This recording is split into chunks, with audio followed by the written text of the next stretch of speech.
Money is a tool. And I think for so many people feel like money is the goal. And if money is the goal, you're never going to be happy. But if you can think of money as a tool and you can reframe the way you view it, like money is not this thing to grasp after, I got to have that, I got to have more of that. It becomes this treadmill that you never get off. Joel and Matt, co-hosts of the podcast, How to Money. With 30+ million podcast downloads, they are energized by the mission of reaching people with practical money-saving advice. There's this fancy psychological term called mimetic desire, and it basically means that so much of what we desire is based on what we see other people doing.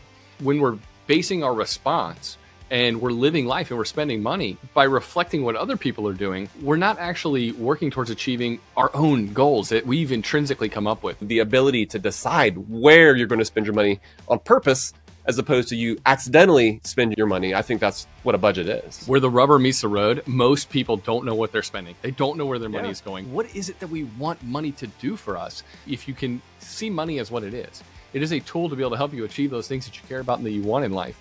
And you put it in its proper place. To me, that's the secret. There are small things in the here and now that help remind us as to why it is that we're being smart with our money. The number one life hack is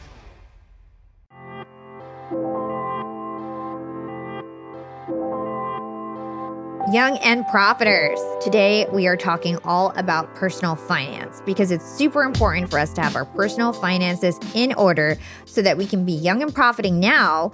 And later on down the line, when we're 80, 90 years old and we're still alive, we don't want to have to keep working. We want to be old and profiting. We want to make sure that our money that we make now is working for us later. And that's what today's topic is going to be about. I brought on the hosts of the How to Money podcast, Joel Larsgaard and Matt Altmix. And we're going to talk all about personal financing, how to get into the right money mindset, how to not make money so taboo in terms of our conversations and talking about money with our friends.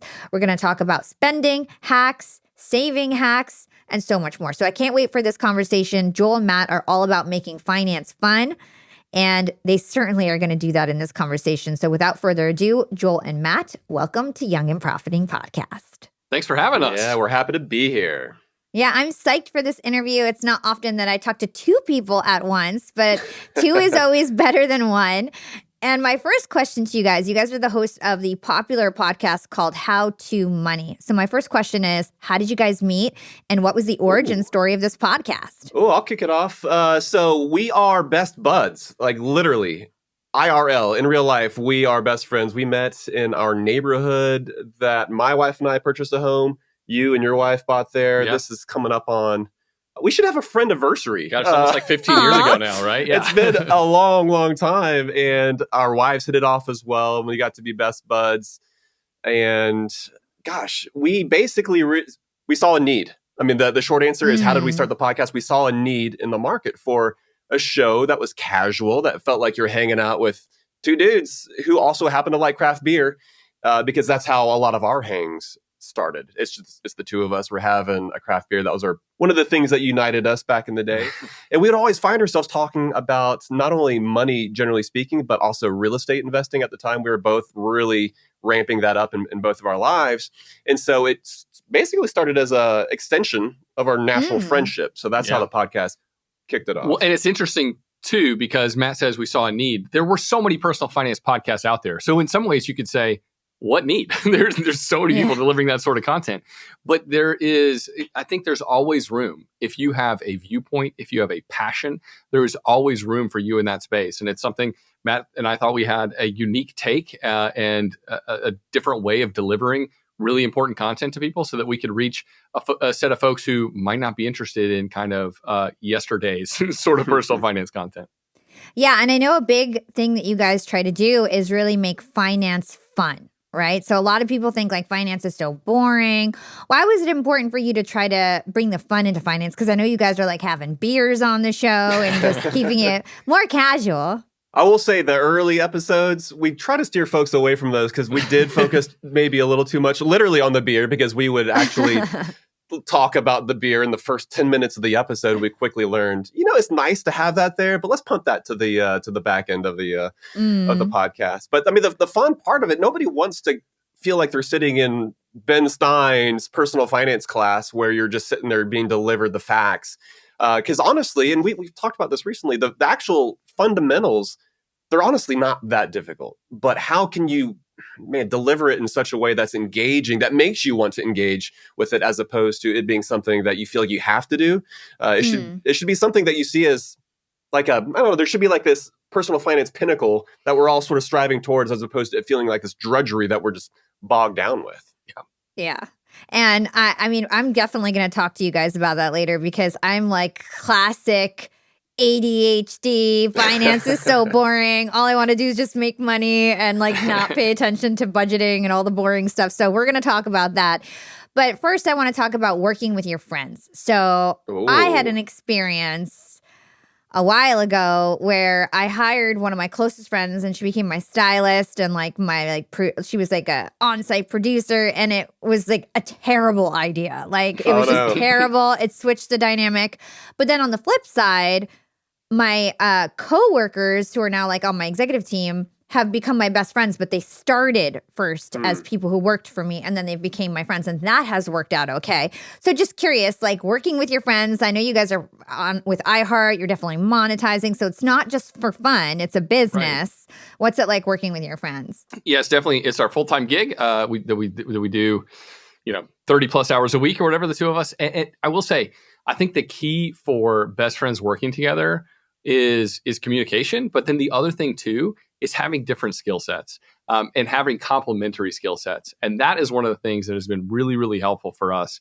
We both have a passion for the information, but then when it comes to the tasks that each of us engage in, it's night and day, the kind of things that we like to. Matt's very detail oriented.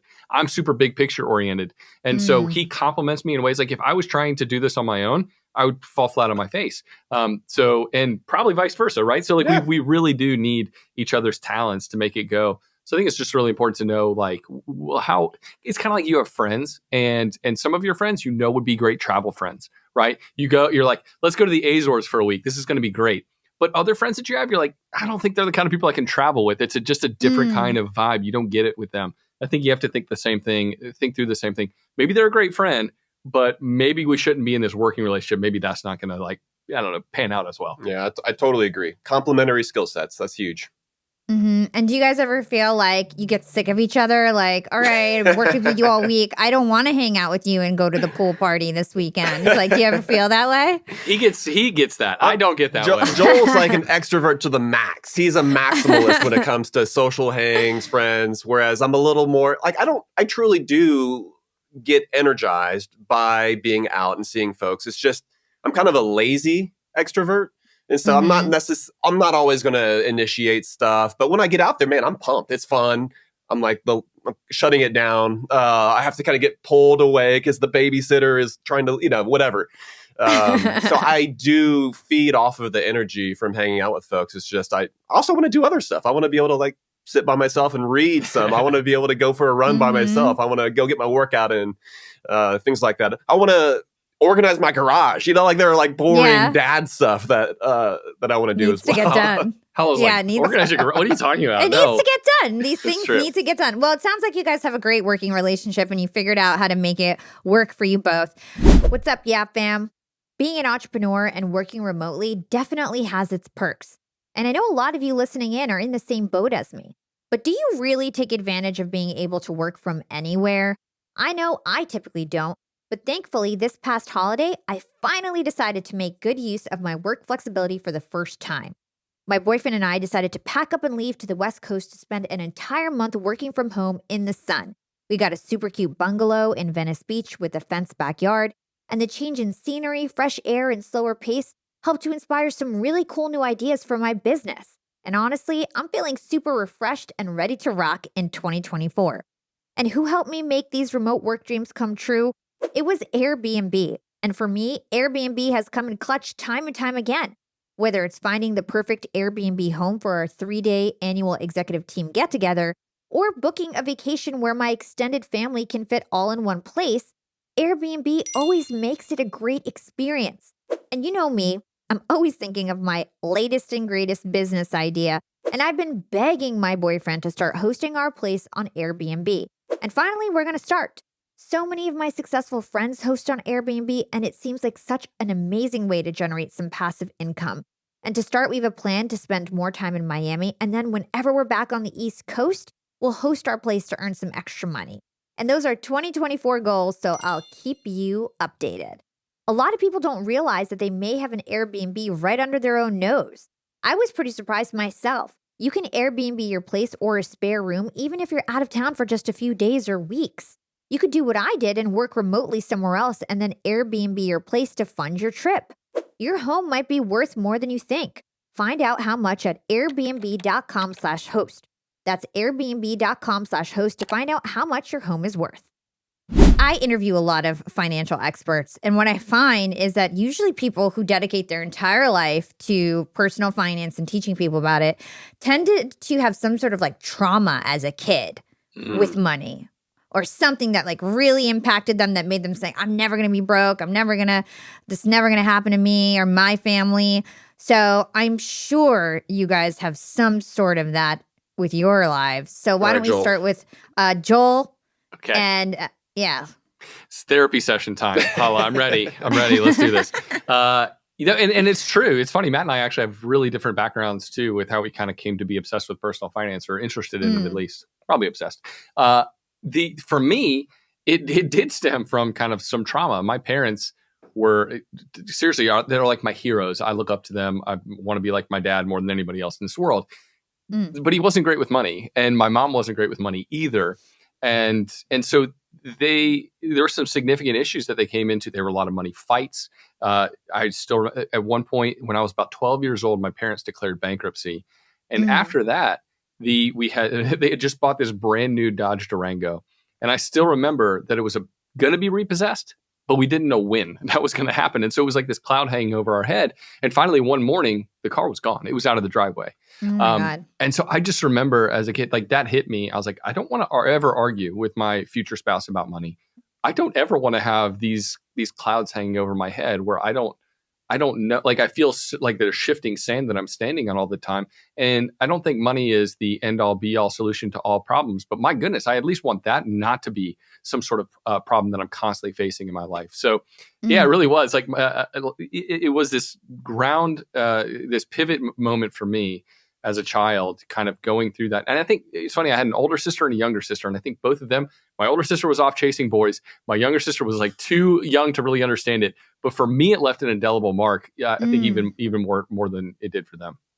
It's so interesting to think about the fact, like what age you were at and what stage in life you were in and why it impacted you so much.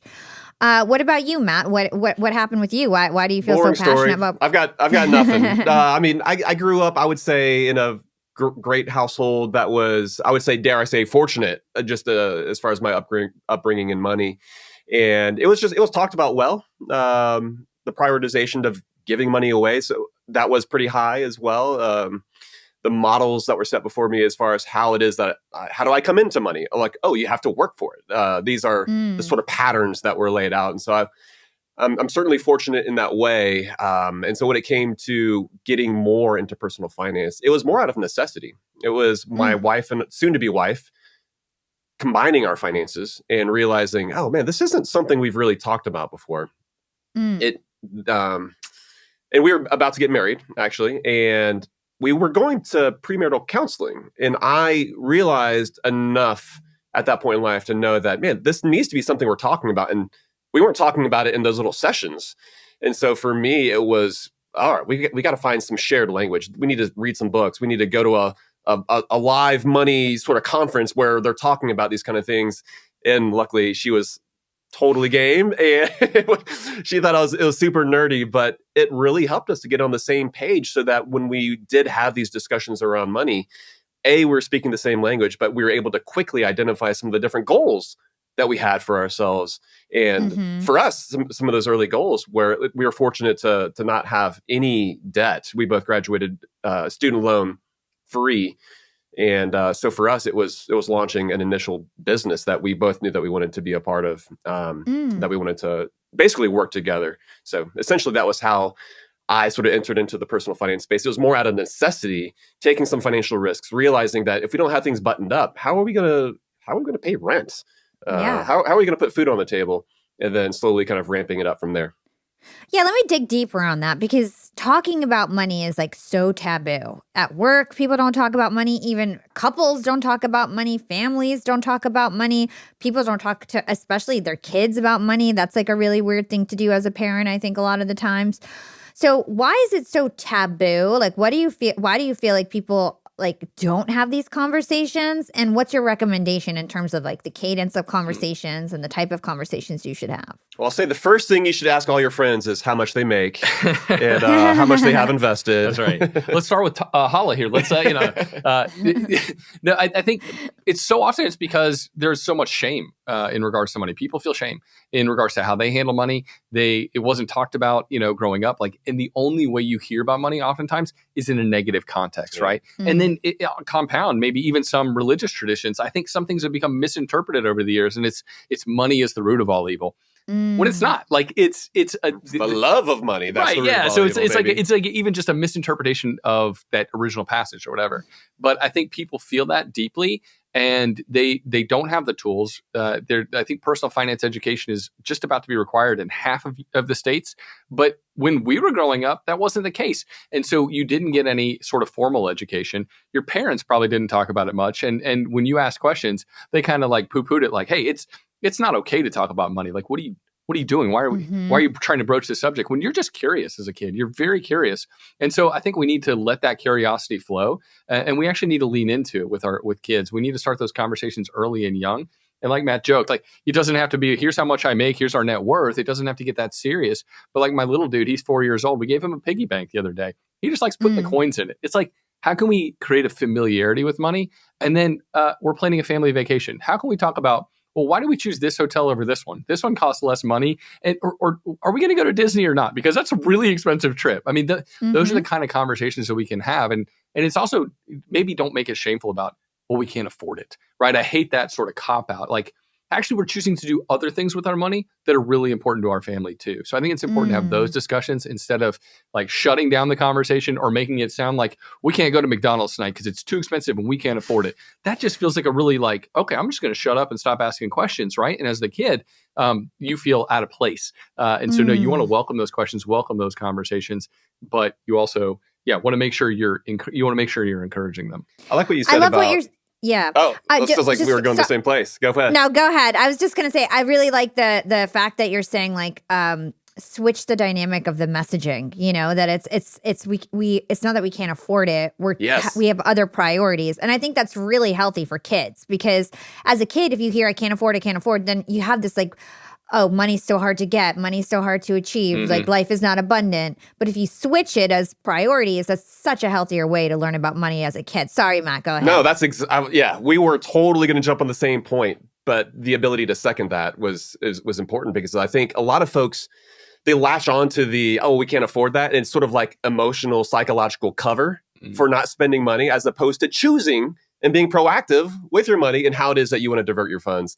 That's huge. But the same model that Joel sort of laid out when it comes to how it is we talk about money with our kids, that's the same thing we can do with our friends as well in the workplace and just folks we know in the neighborhood. It's just like, cool, you can start topical and, oh man, you got that new whatever, we're talking recently about the Lexus GX. It looks freaking dope. And there's no way that either one of us are going to shell out the money to do that. But if someone does, okay, you start having that conversation. What kind of, what's financing look like on that thing?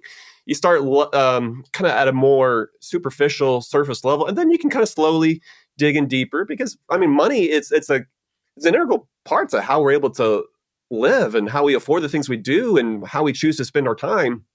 And so it seems like such a wasted opportunity to never talk about it. But you just, again, you can't dive right into what's your savings rate, dog, right. Because that's just a little too much. You can't pry. I think people are dying to talk about it too, right? Like it is taboo and they're like, why? And then they feel like they can't broach this subject. And it's the thing, it's the tool that we have to use every single day of our lives, essentially, right?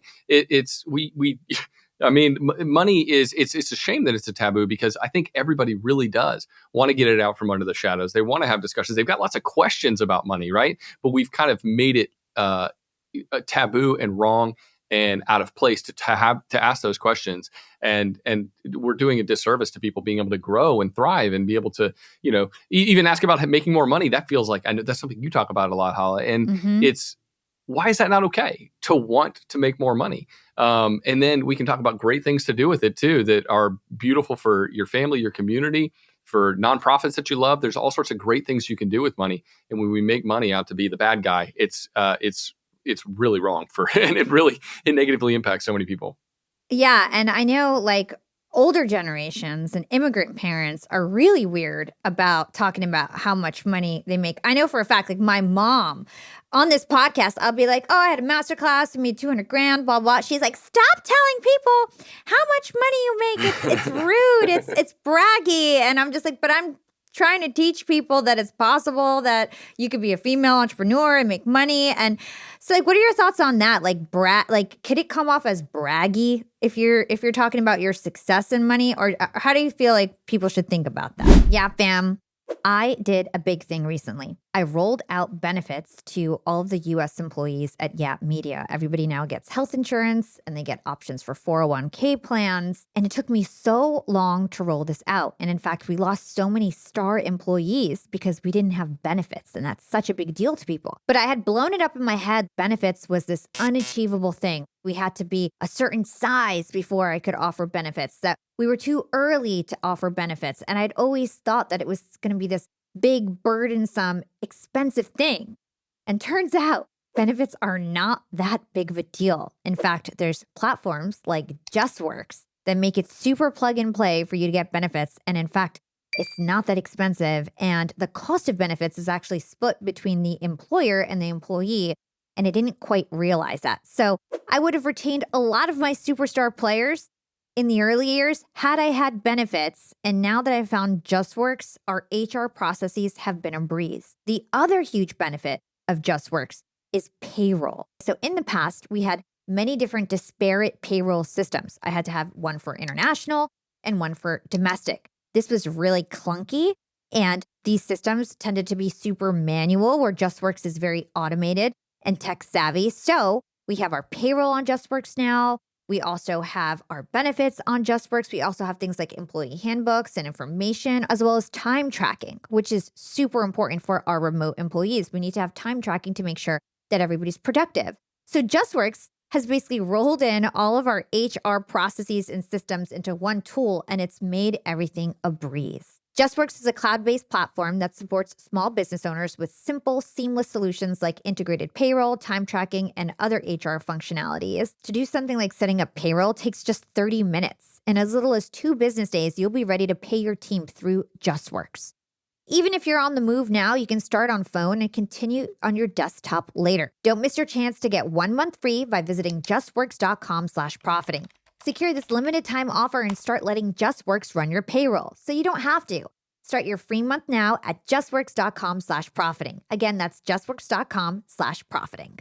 I think it depends on your relationship with that individual, right? And so for you, whether it's on a podcast or whether it's being interviewed with somebody else, if they feel like they know you, I think it's fine to share things. And I don't know, so much of it comes down to the individual too, because you can fret and worry about, it's just like someone who creates content, any content creator, whether you're a writer, there's a lot of talk about, well, how do you interpret things that were written in the past, and just how the ideas of what's acceptable has changed over time. And to a certain extent, you can't worry about that too much. But I think so much of it comes down to relationship, and the relationship you have with that individual, specifically if you're talking to somebody one-on-one. And that's why I think it's so important to engage with folks around you. It's so important to talk about money in a way that feels normal, as opposed to, let's say, if that's the first time you ever talked about money with a friend, it's just like, why are you telling me this? This isn't something we ever talk about. And all of a sudden you're talking about how well you've done. But if it's something that's already a part of the lexicon of your friendship, then all of a sudden it's totally normal. And I think it's totally cool. Yeah. That makes sense. So how long ago did you guys start your show, your podcast? Almost 6 years ago now, I guess, or right around 6 years ago. We started same time. We started same time, 2018-ish. Yeah. So we started around the same time. That's really interesting. Did it take off right away? Did it take a couple years? Like, what was your growth like as a podcast? Yeah, a lot of growth happened. Well, it's like slow and steady. And our philosophy early on was like, let's be AAA at this. Like we're not, if we have to put in the time to be major league, we don't have the time for that right now. We have day jobs, we have families. So but we can't be like single A. We can't just be like just complete bums here. We have to really amp up our game because we think we can create something great. But in the beginning, the major league production was just out of the question. We didn't have the ability to actually pull that off. So AAA was kind of our mindset. We worked really hard and to be consistent, to put a great product, put real thought into the episodes we were creating so they'd be helpful, they'd be distinct, they'd be different than a lot of the other podcasts out there on the market. And so we began to develop our tribe. And then that's when we caught iHeart's attention, and they were like, hey, we're looking for a personal finance podcast on our, for over here. What do you think? You guys want to come on? And that's really when the growth started to accelerate. They had a big megaphone and they turned it on, which really helped us find even more of our audience. They helped you grow your show. That's awesome. Yeah, I don't know if you guys know this. I have a podcast network. Yes. And it's actually like the number one business and self-improvement podcast network. I signed Jenna Kutcher and Amy Porterfield and John Lee Dumas and Trent Shelton. So if iHeart doesn't work out, you guys have a home here for sure at Yap Media. So what do you guys have? Just curious, like you have a guarantee at iHeart. Is that your structure with them? Yes, we don't talk about this often. Obviously, we don't talk about it. Well, I shouldn't say obviously. I'm sure there's plenty of personal finance shows where they do kind of dive into more than nuts and bolts, like a State of the Union, but for a podcast on the back end. But for our show, we do tend to focus on the day-to-day kind of personal finance stuff. But we actually we re-signed with them for another couple years. So, we can talk to you about the beginning of 2026, perhaps. That's right. But yes, they've got minimum guarantee. Who knows where I'll be in 2020? I'm just kidding. I know. Well, honestly, we negotiated down from, I think they wanted 3+ years, and we're like, how about that's a long time. two or even less? And we're willing to say, yeah, we'll probably do this for the next couple of years for sure. Because I don't know, we love it. Yeah, that's the thing. When you have something that you love to do. Like at this point, it's hard for us to envision doing anything else. Like Joel, like he literally lives 2 miles that way. I live 2 miles that way. We both either ride our bikes into our little, and you can see on the video here, this isn't a fancy spot. We rent a carriage house behind some old 100-year-old home here in our little town. We call it our clubhouse. We just hang out. We get to read about personal finance. We record episodes and hopefully put helpful content out there for folks to better their financial standing. But it fits in with the lifestyle we want to live. It's so great. Yeah.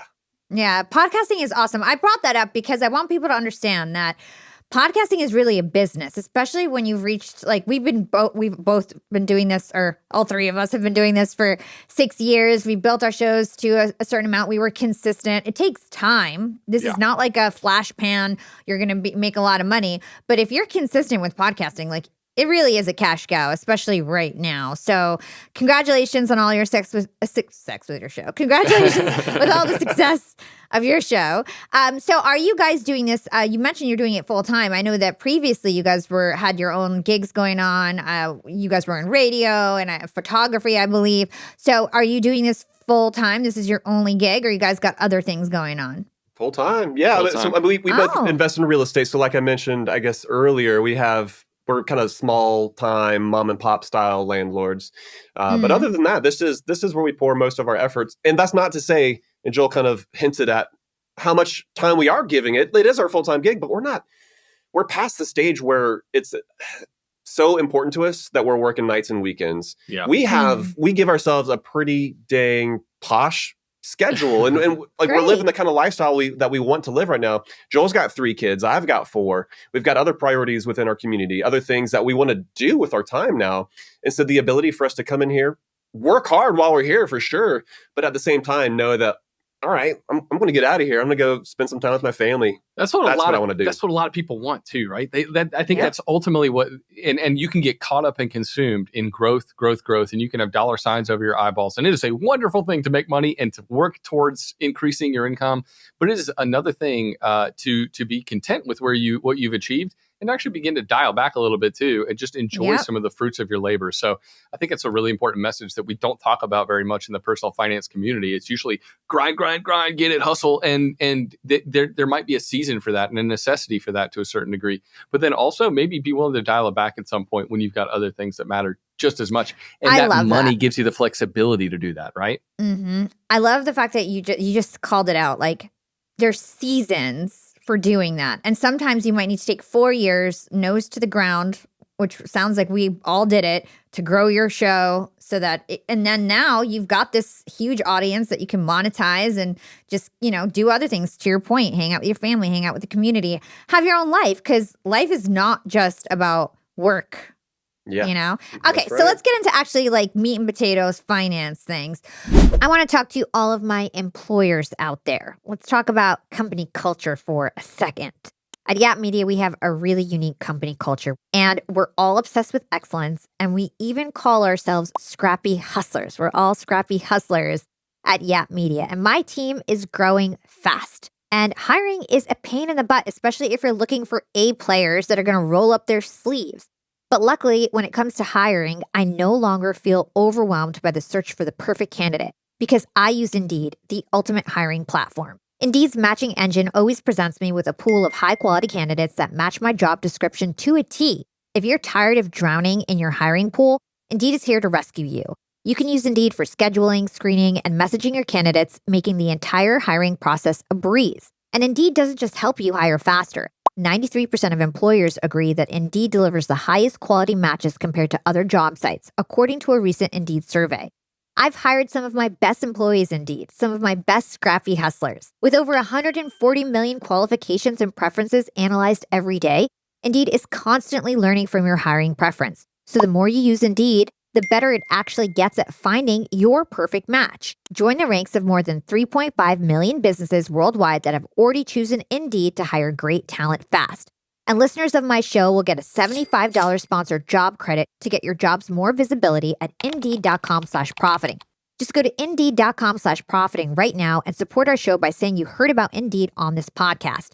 Indeed.com/profiting. Terms and conditions apply. Need to hire? You need Indeed. You guys are really big advocates for having a why behind your money. So talk to me about why that's so important to have. I would say if we're only looking at the nuts and bolts of personal finance and of money, what we're going to create and what we're going to turn into are a bunch of practitioners who know the right things to do, but then when the slightest little speed bumps comes along in our journey, it completely derails us. Or maybe there aren't any speed bumps. Maybe there aren't very few hurdles. Maybe you are really talented at what it is that you do. In fact, you're a great practitioner of personal finances and some of the different tools and steps necessary to grow your net worth. Well, maybe you get to the end, and that's Hala. What's great about how we've gotten to be professionals, not just us with we're not talking about podcasting here. We're talking about careers.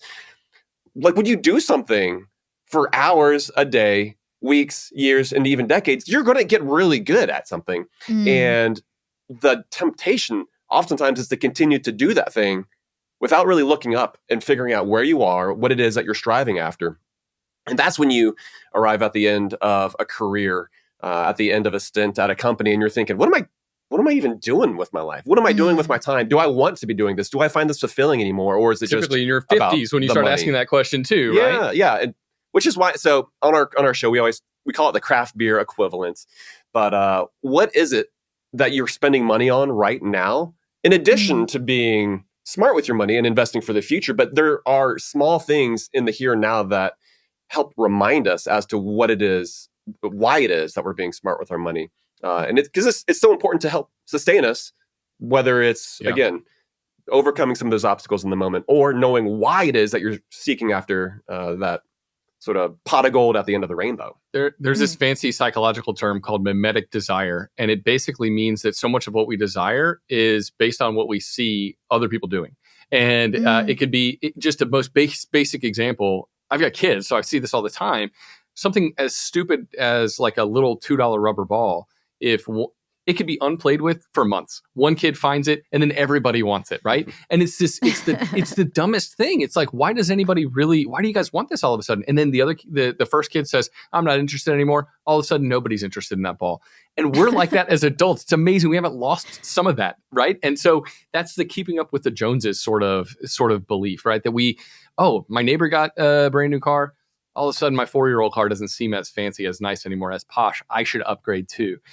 And when we're basing our response and we're living life and we're spending money by reflecting what other people are doing, well, we're not actually working towards achieving our own goals that we've intrinsically come up with. And I think when we come up with that why, when we say, sit down with our spouse or ourselves if we're single and just say, what is it that I care about? What is it that we want to achieve? Do we really want to retire at 42? Or do we want to be able to, what is it that we want money to do for us?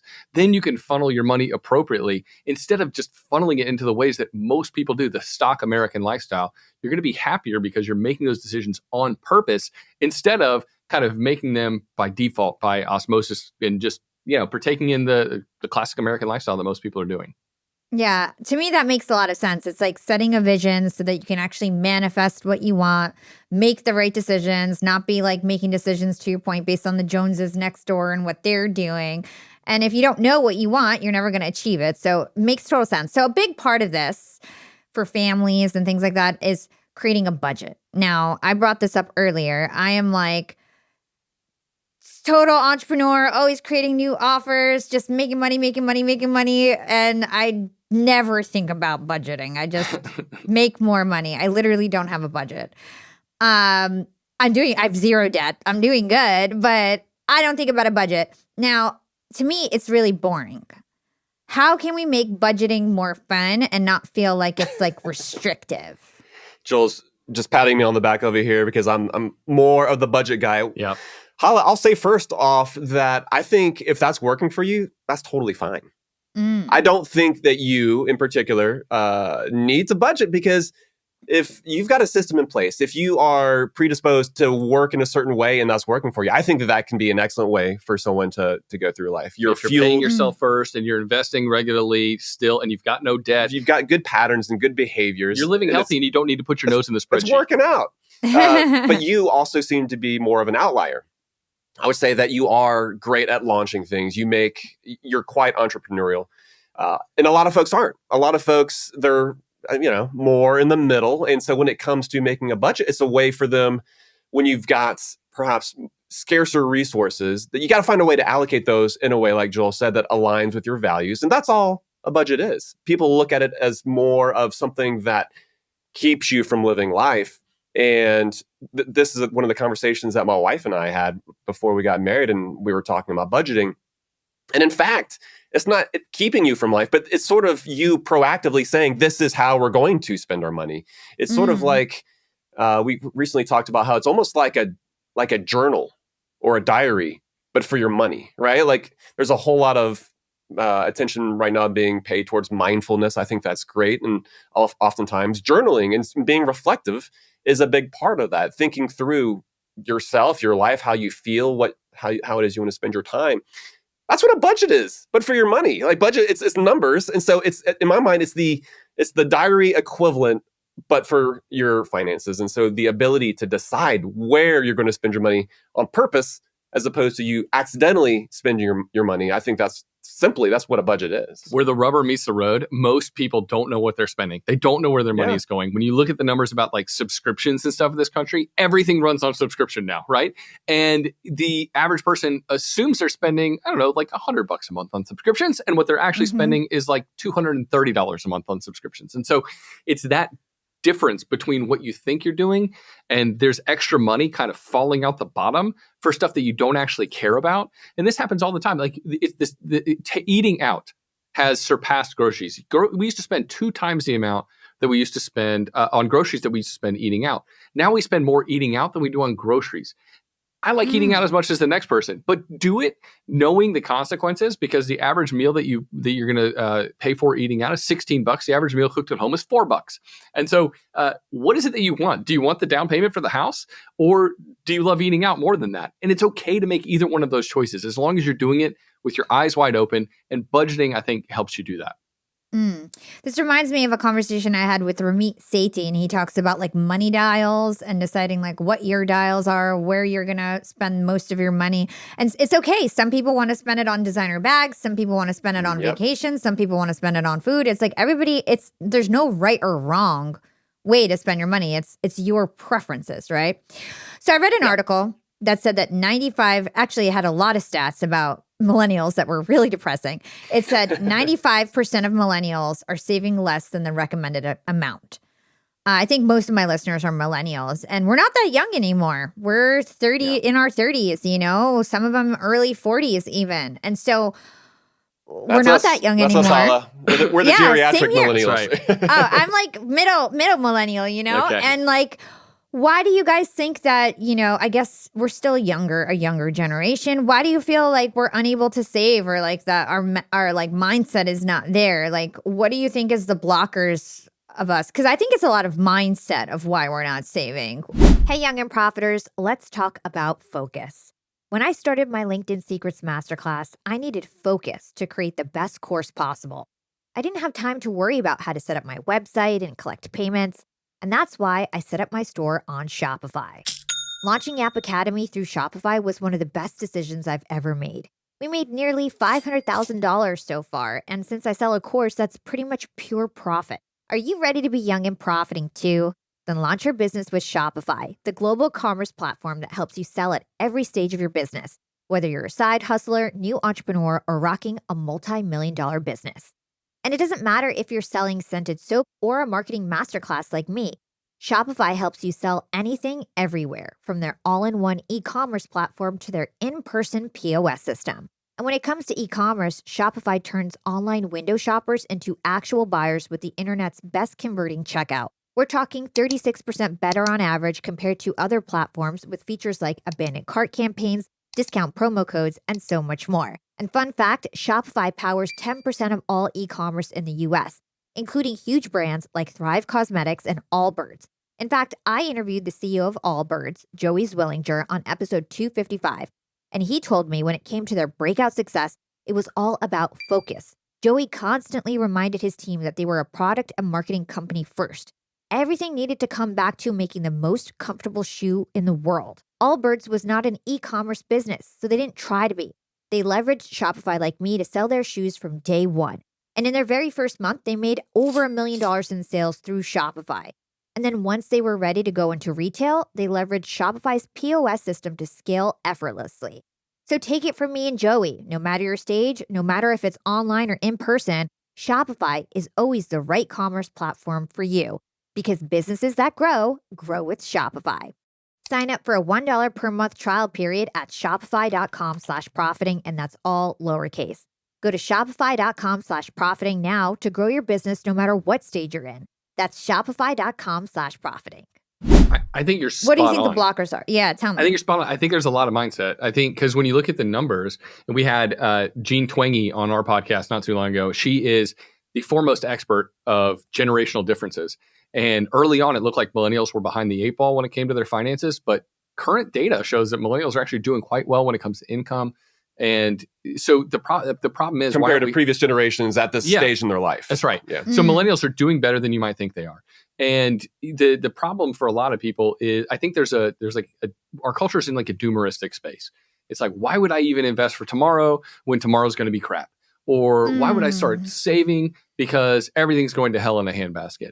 And I do think that mentality, like, of course, if you're nihilistic, like, why are you saving and investing if you don't think that there's a brighter tomorrow? And I think that there are things to be concerned about. I'm not Pollyanna. I'm not of the belief that like everything is always getting better.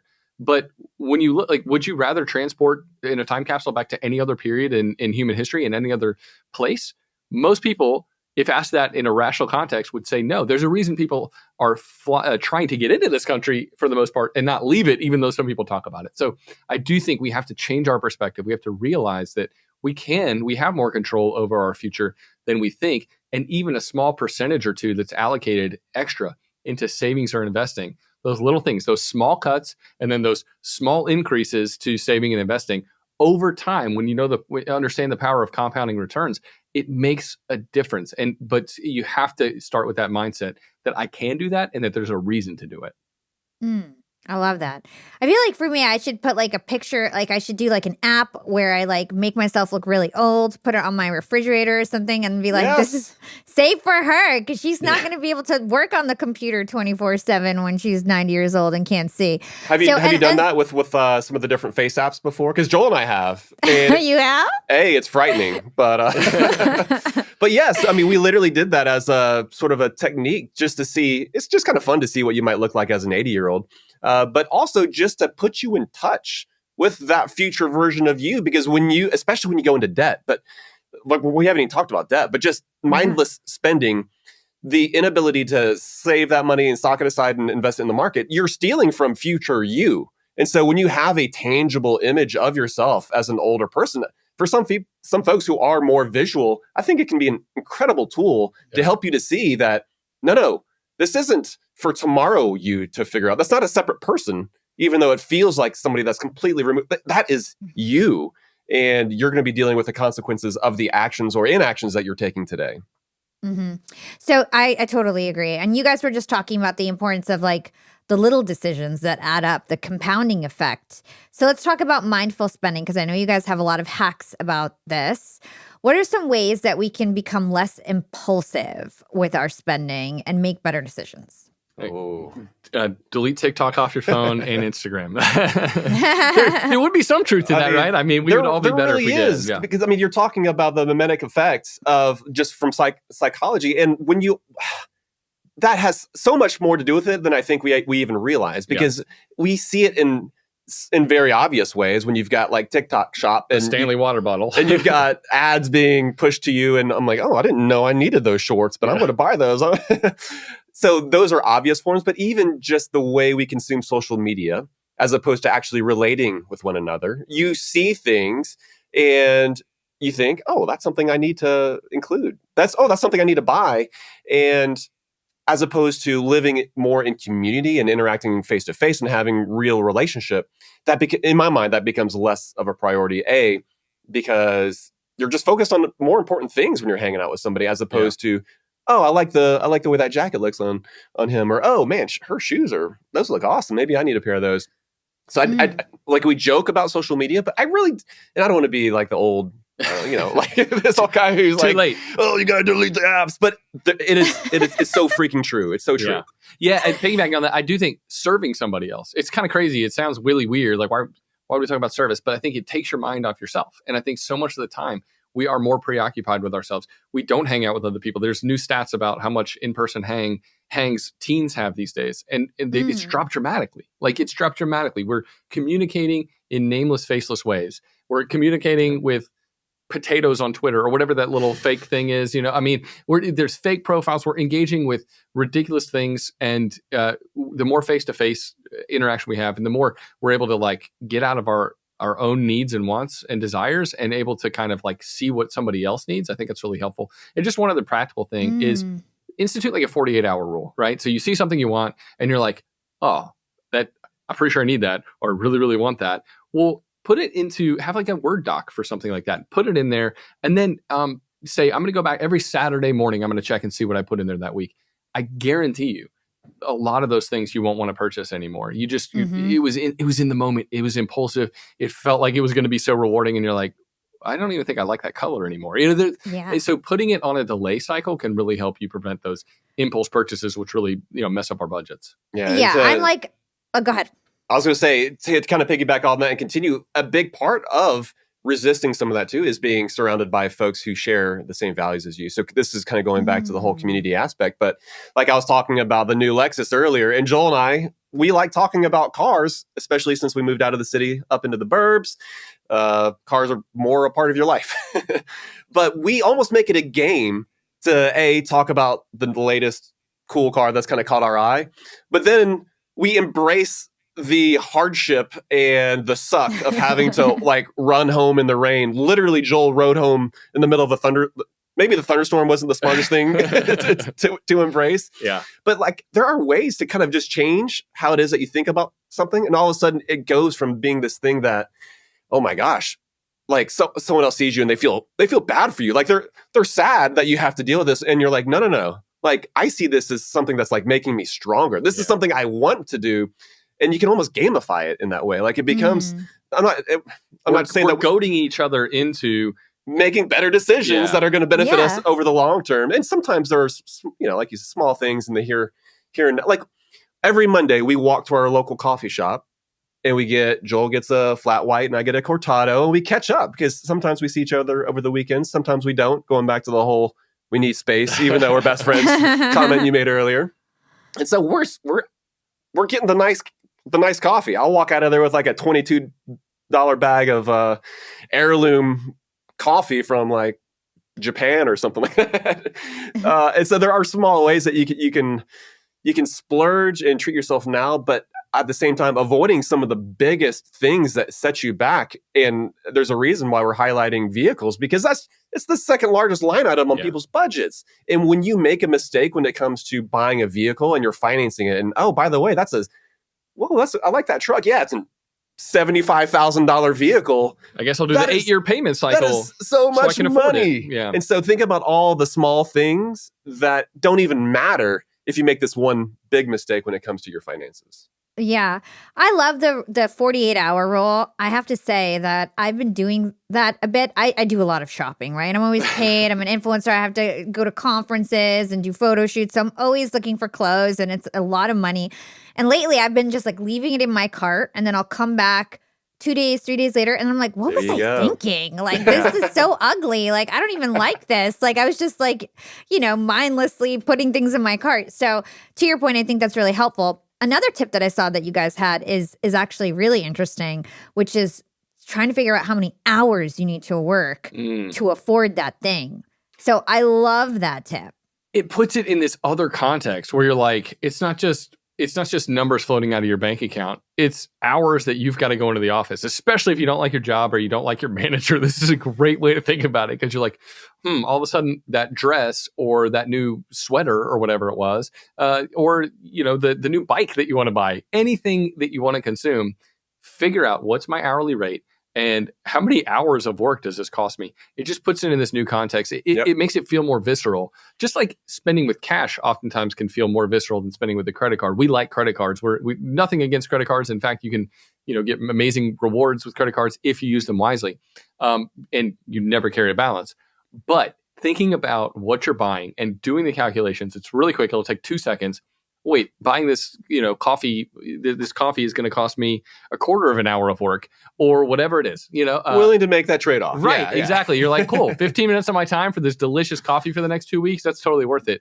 But it definitely opens your eyes in a different way. I like what you said. It changes the context. It reframes it from something that is limitless, right? So money, truly, there's no limit to the amount of money, Hala, that you might earn in your lifetime. But there is a limit to the number of years and days that you're going to live. And so when you make that transition from something that is limitless, that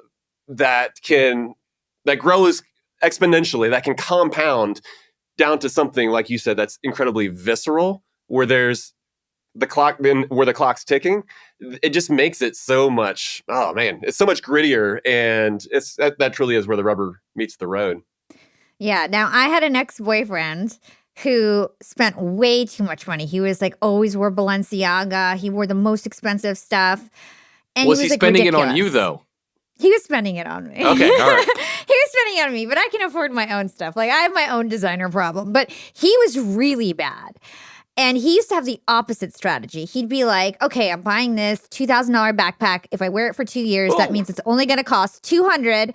It's only going to cost $2.75 a day for the next 2 years if I wear this back. And that's how he would decide everything that we do. Like, if we go on this vacation, if you buy this thing and you wear it for a year, it's only $3 a day. And I'm like, this is death by 1,000 cuts. Like, you can't, you can't think about it this way. He's created his own buy now, pay later scenario where he's putting his entire life on payments as opposed to saving up. And it sounds like hopefully he wasn't going into debt for that. But man, that's absolutely what we try to avoid. And you mentioned buy now, pay later. That's become so nefarious. And it's not that even the way the system is set up is screwing you. It's your own psychology that's putting you over a barrel with buy now, pay later. Because with credit cards, if you don't pay the bill at the end of the month, you're charged an exorbitant rate of interest. With buy now, pay later, you pay it off in 4 easy installments. You don't ever pay any interest.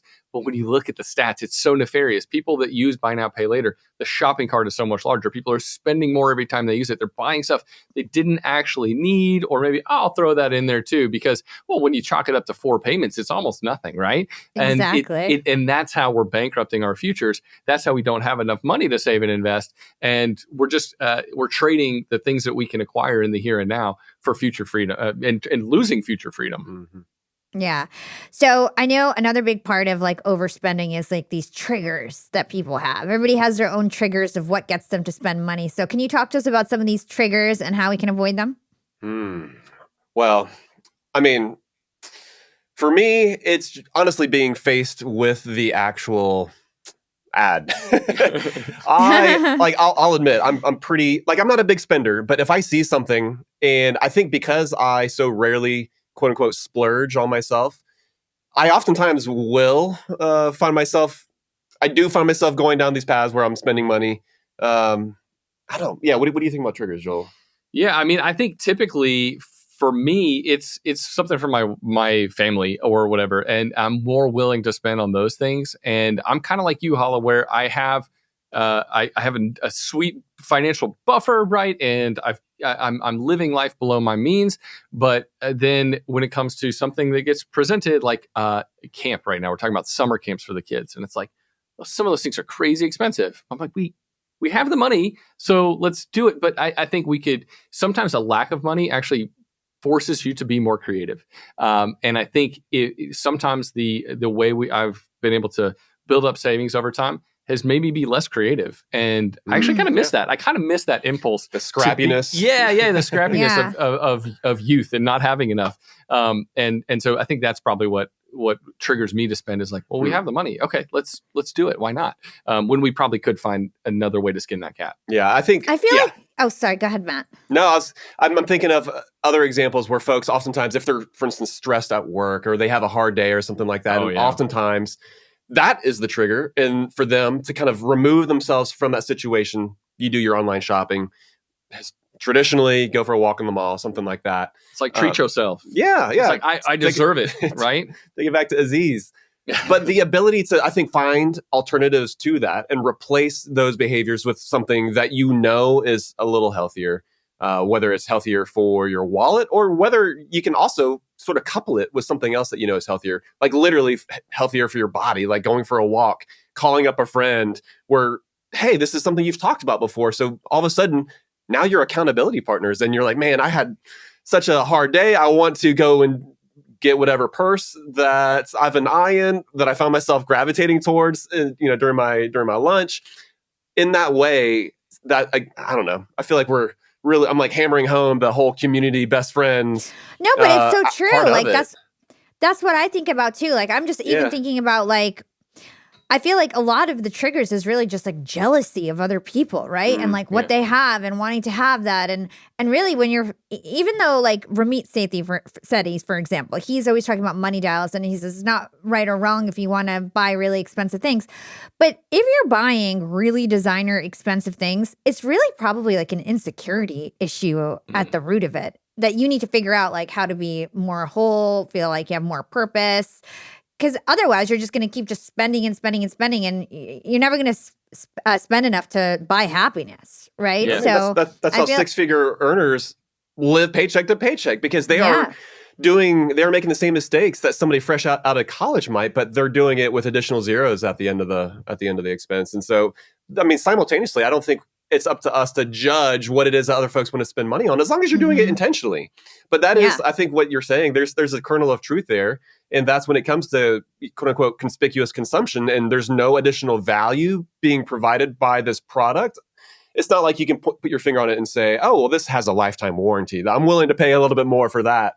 Or, oh, this is made with full grain leather as opposed to plastic or something. It's like, okay, there are actual physical attributes associated with that. But beyond that, you get to a certain point. And it's signaling. And it's signaling. You're buying it for the name. You're buying it because it's the latest, greatest, hottest thing.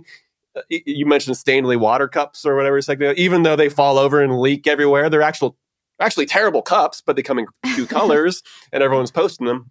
Yeah. And so I think that's the slippery slope when it comes to luxury spending, spending in ways that doesn't necessarily lead to additional utility. Yeah. There's a line from Fight Club. It's something about like, we're buying things to impress people that we don't even like. Right. And I think that is like a sad but true kind of reality of human existence, is that oftentimes we are creatures that signal things to other people.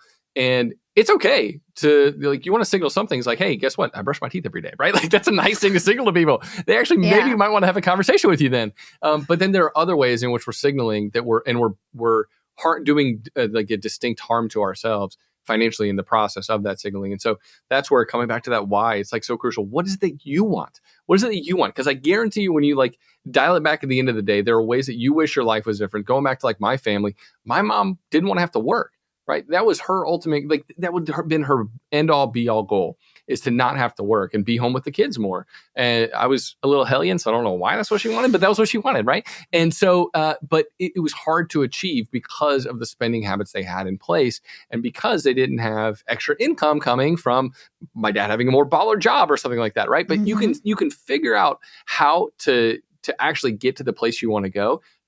Everything, though, in this life involves trade-offs. And so for my mom to be able to stay home, it would have meant reducing spending, and my dad probably getting a different job, right? It would have meant those things, but you have to come to grips with those things. What is it that you really want? And do you actually want like the fancy designer stuff, or do you want more time, optionality? Do you want more control over your days?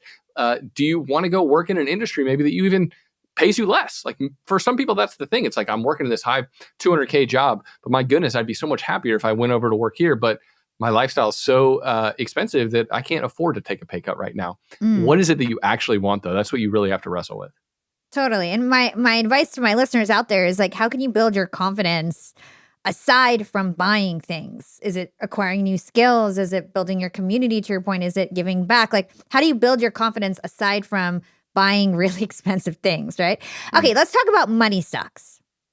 What are some of the common money sucks that you feel like people are encountering that they don't even realize like how big of a money suck this is? Oh, well, we already talked. Vehicles, one, right? You talked about the cars. We can. Well, and you touched on subscriptions, because like what's so great about technology is that it allows us to do some amazing things that we never thought was possible. But when that technology is then used against us, or those techniques, or a sales model is used in such a way that it separates us from our money, I think that's when something that seems really small can just compound and become this incredibly large amount of money over time. And so in that way, automatic withdrawals from your paycheck to go to your 401k. I love that. You set it, you forget it, maybe you revisit it once a year.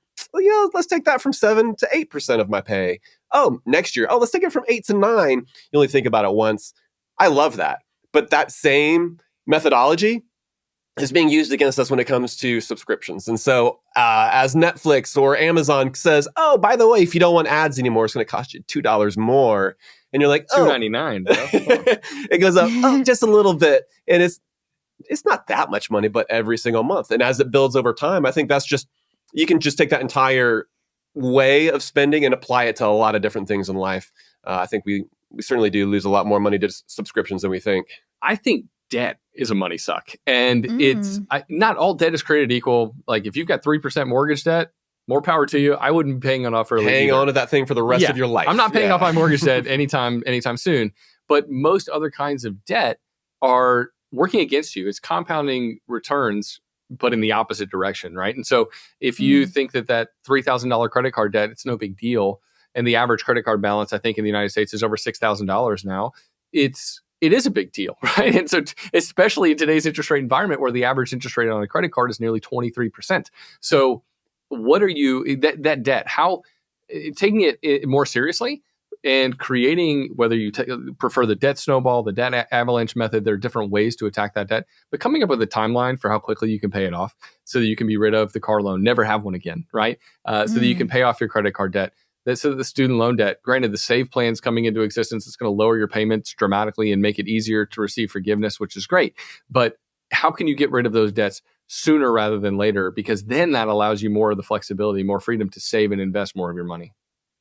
So I want to talk about credit scores really quick.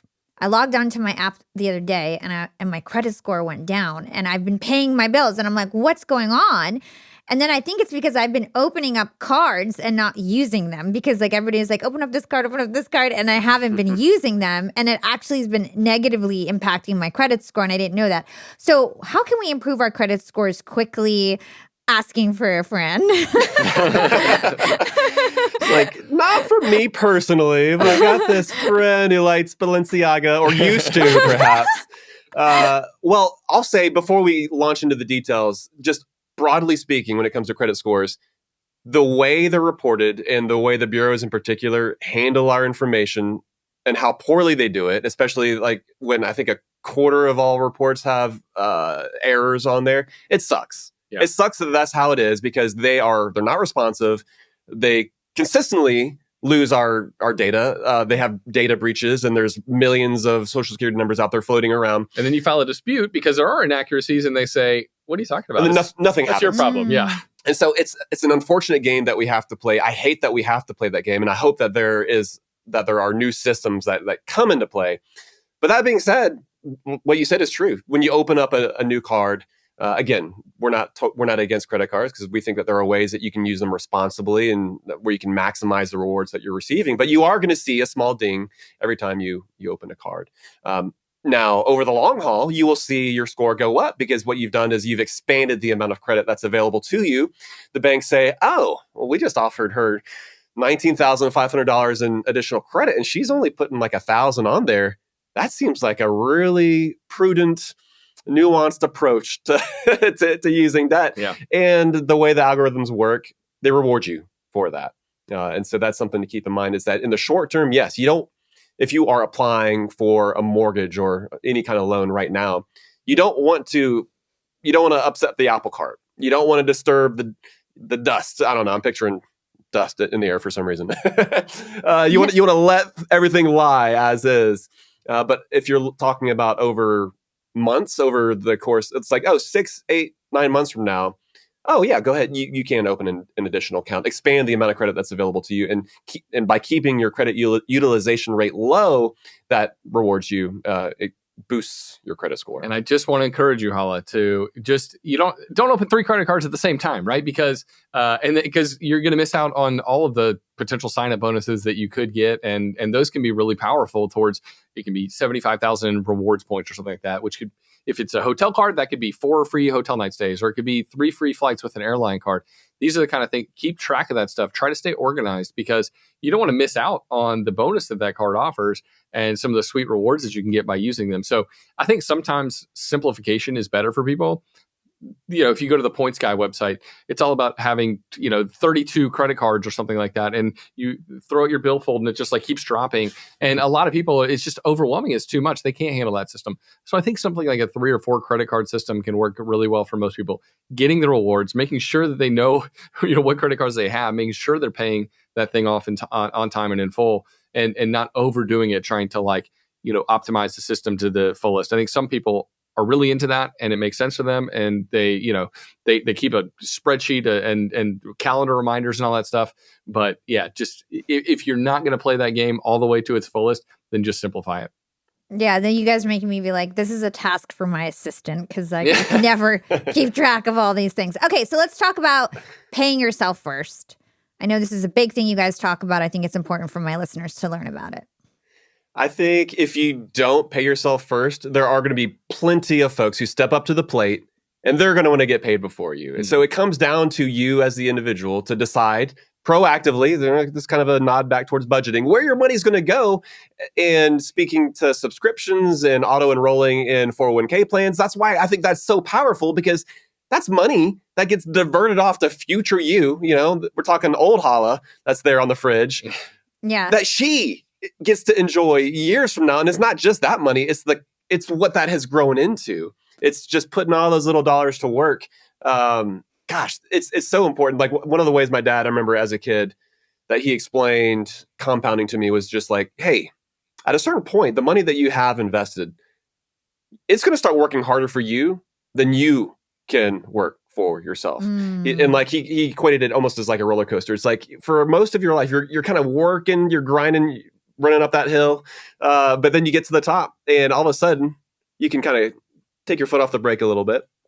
And then, as long as you are invested wisely, that money is going to take off without you. Yeah. And this isn't to say, like, we're fans of work. We think that work and the ability to contribute to society and the value that you can provide other people, it's incredible. It's a huge part of what gives life meaning.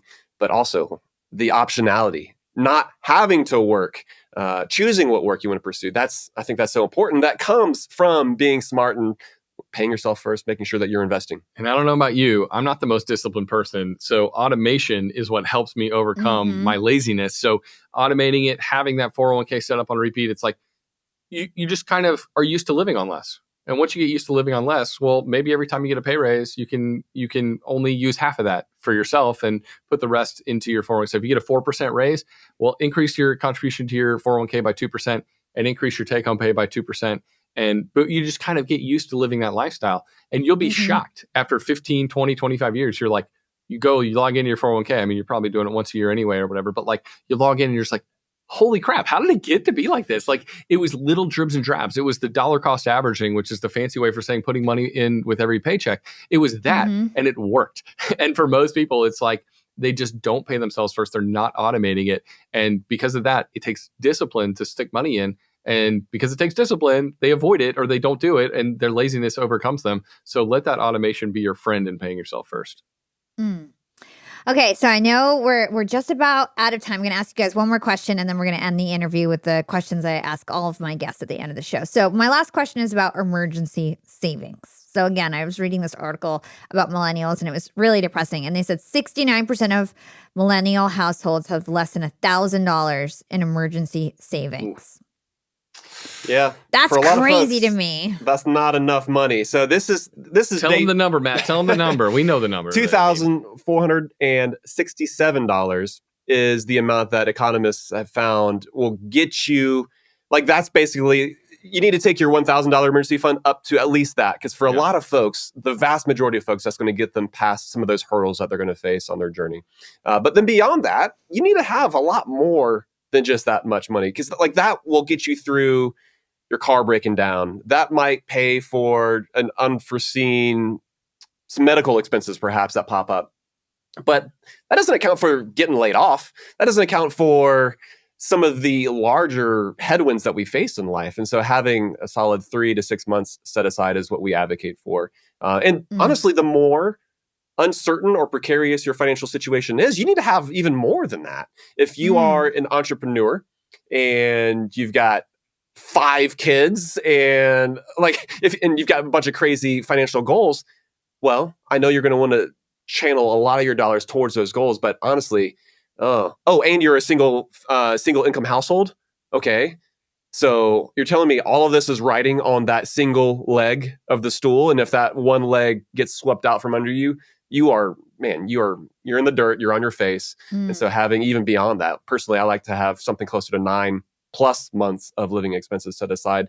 But that's personal. That's because my wife and I, we are a single income household.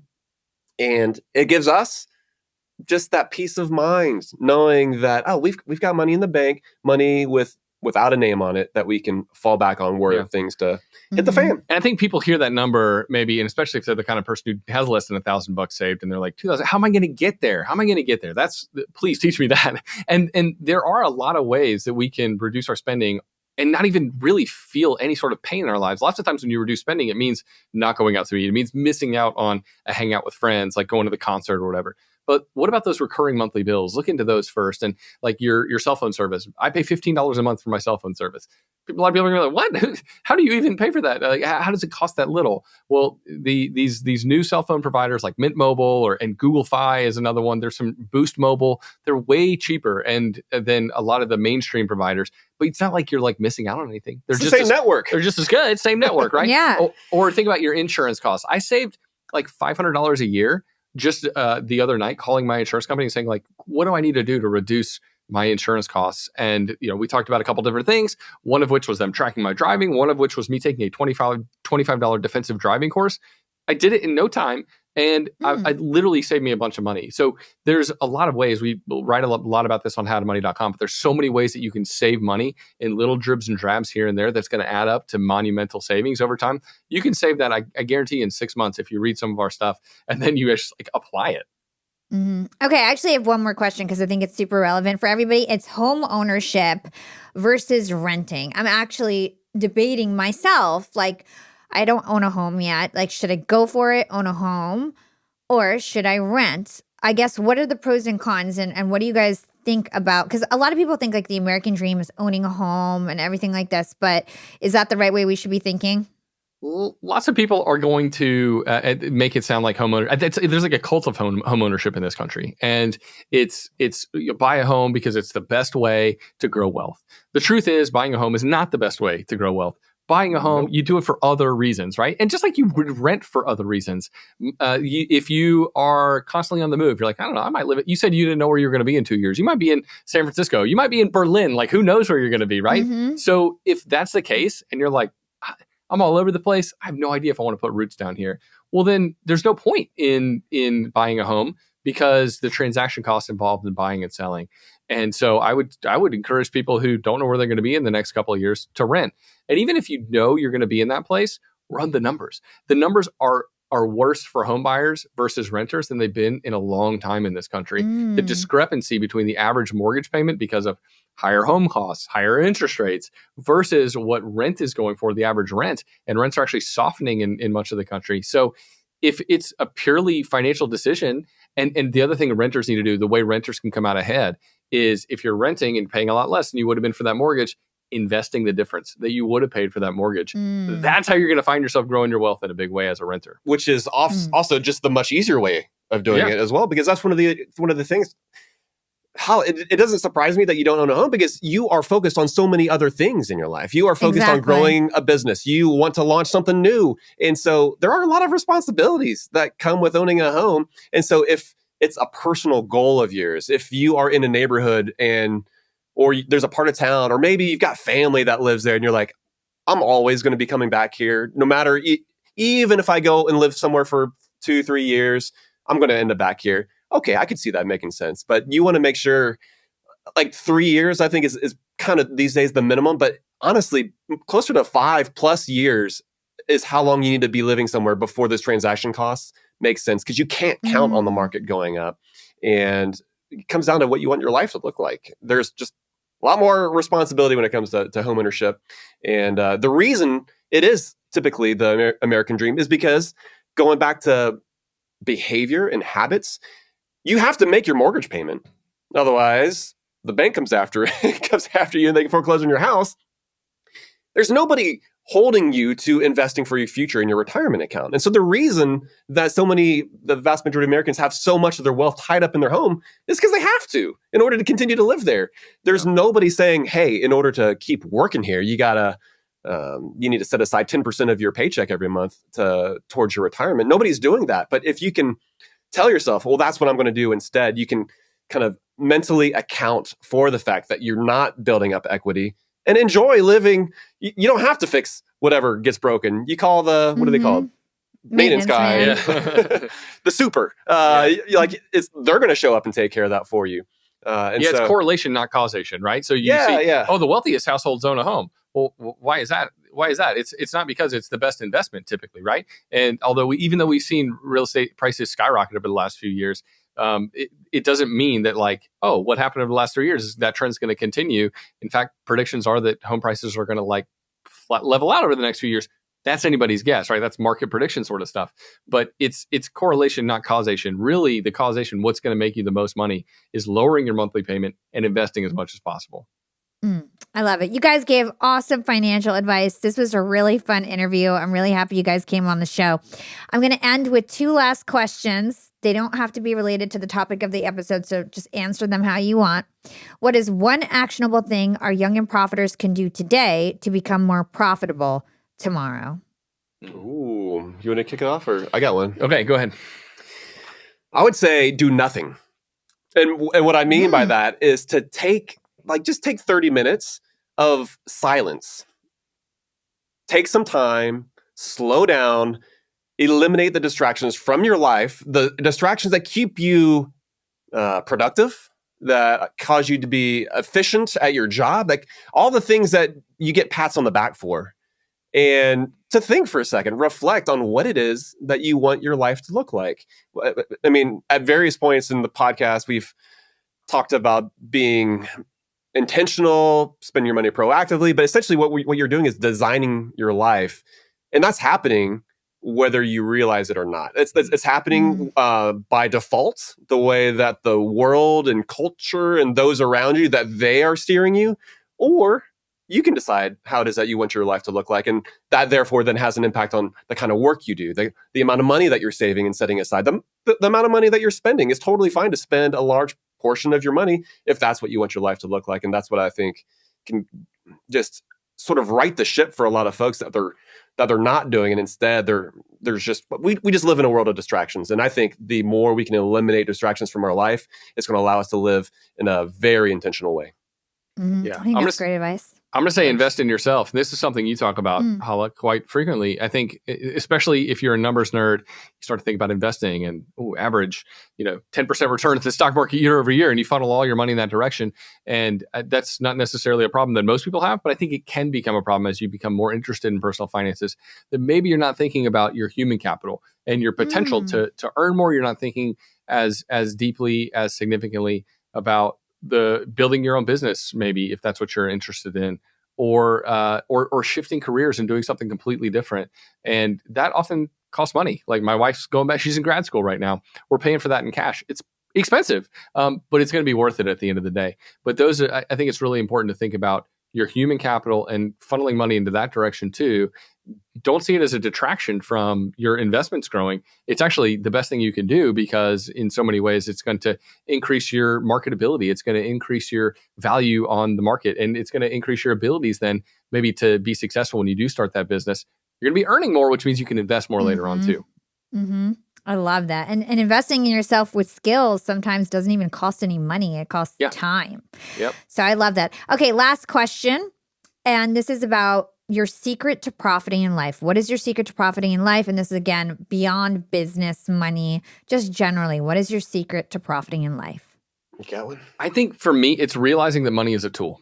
And I think for so many people, like, money is the goal. And if money is the goal, you're never going to be happy. But if you can think of money as a tool and you can reframe the way you view it, like, money is not this thing to grasp after. I got to have that. I got to have more of that. It becomes this treadmill that you never get off. And ultimately, you're never satisfied. And so if you can see money as what it is a tool to be able to help you achieve those things that you care about and that you want in life, and you put it in its proper place.